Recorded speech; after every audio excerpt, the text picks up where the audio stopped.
নিজের বুক খুলে দিচ্ছে, নিজের পিঠ খুলে দিচ্ছে, পেট খুলে দিচ্ছে ভাইরাল হওয়ার জন্য। এই নোংরা মানুষদেরকে অ্যাওয়ার্ড প্রোগ্রাম থেকে অ্যাভয়েড করা উচিত। একটা মেয়ে সিসিটিটা নোংরামি করে ফেললো সারা পৃথিবীর কাছে। সেই মেয়েটা ওই নোংরামু থেকে শুরু করে দেখেন মিনিমাম 50টা অ্যাওয়ার্ড প্রোগ্রাম পাইলো। অ্যাকচুয়ালি তাদের ফ্যামিলি ব্যাকগ্রাউন্ডই নাই, আমি সেটা বলবো। ভালো প্রোগ্রামগুলা কখনোই দেখবেন না এই রাস্কেল মেয়েগুলাকে ইনভাইট করতে।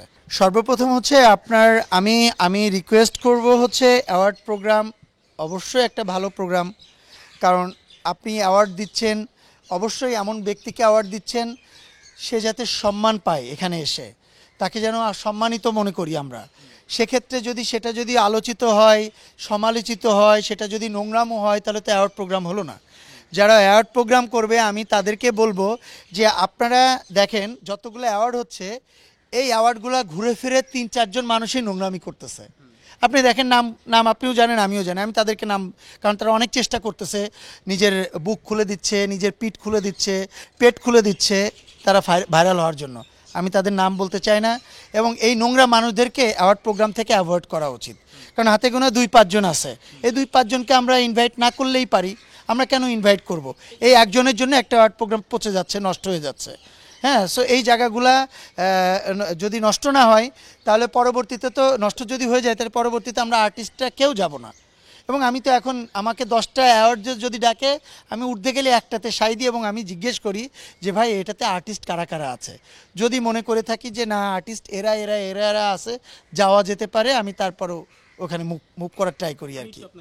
এই যে অ্যাওয়ার্ড প্রোগ্রামগুলো, যে কথাগুলো আপনি বলছেন, বা যাদেরকে কেন্দ্র করে এই অ্যাওয়ার্ড প্রোগ্রামগুলো অশ্লীলতা ছড়াচ্ছে, আসলে যারা অ্যাওয়ার্ডটা অ্যারেঞ্জ করে তারাও তাদেরকে ইনভাইট করে অ্যাওয়ার্ডটা ভাইরাল করার জন্য। এটা কি আসলে প্রাতিষ্ঠানিক বিষয় হয়ে গেছে অ্যাওয়ার্ড প্রোগ্রামটা, নাকি আসলে অ্যাওয়ার্ডটা সম্মান হিসেবে দেওয়া হচ্ছে?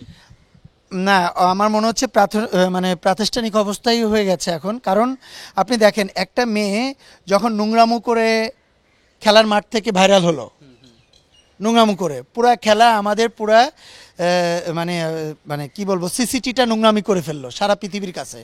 সেই মেয়েটা ওই নোংরামু থেকে শুরু করে দেখেন মিনিমাম 50টা অ্যাওয়ার্ড প্রোগ্রাম পাইলো না সেটা। তাহলে আমরা যারা অর্গানাইজার, যারা অ্যাওয়ার্ড প্রোগ্রাম করলাম, তাদের আত্মসম্মান বোধ কোথায়, তার ফ্যামিলি কোথায়? অ্যাকচুয়ালি তাদের ফ্যামিলি ব্যাকগ্রাউন্ডই নাই, আমি সেটা বলবো। কারণ আপনি একটা অ্যাওয়ার্ড প্রোগ্রাম করছেন, সে অ্যাওয়ার্ড প্রোগ্রামটা যদি আপনার ফ্যামিলিকে দেখাতে না পারেন, বাসায় টিভিতে যদি আপনি দেখতেই না পারেন, তাহলে কেমন হলো? তা আপনি কি যে অ্যাওয়ার্ডে যাদেরকে আপনি ইনভাইট করলেন তাদেরকে নিয়ে কি আপনি আপনার মেয়ের সামনে বসে, মেয়েকে নিয়ে আপনি প্রোগ্রামটা দেখতে পারবেন? আপনার ওয়াইফকে নিয়ে প্রোগ্রামটা দেখতে পারবেন? তাহলে তার ফ্যামিলি ব্যাকগ্রাউন্ডটা কোথায়, তার আত্মসম্মান কোথায়? এটা টোটালি বিজনেসে পরিণত হয়েছে ভাই। এইগুলো টোটালি ভিউ বিজনেস। ওনারা এটাকে প্রেজেন্ট করে, একটা মেয়েকে প্রেজেন্ট করে এটাকে ভাইরাল করতে চাই।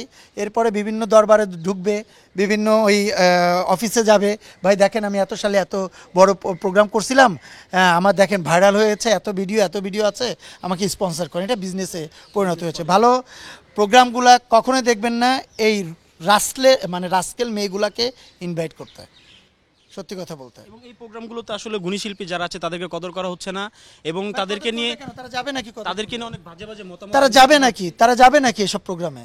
বললেই যাবে নাকি? আমার চলচ্চিত্রের আর্টিস্টদের আমি আপনাকে বলে রাখি, আমাদের চলচ্চিত্রের আর্টিস্ট যারা সহ অভিনেতা, তাদেরও একটা আত্মসম্মানবোধ অনেক উপরে। আত্মসম্মান তাদের, আমার একজন সহশিল্পী বা আমার এখানে যারা আছেন তাদের একজনকে জিজ্ঞেস করেন, একজনকে বললেন যে ভাই আপনি এরকম একটা শাড়ি পরেন, আপনাকে অ্যাওয়ার্ড প্রোগ্রামে গেলে আমি 5,000 টাকা দেবো, দেখেন তো আপনি নিতে পারেন কিনা। আর এগুলো তো ইন্ডাস্ট্রির বাইরের লোকগুলো নষ্টামিগুলো করে।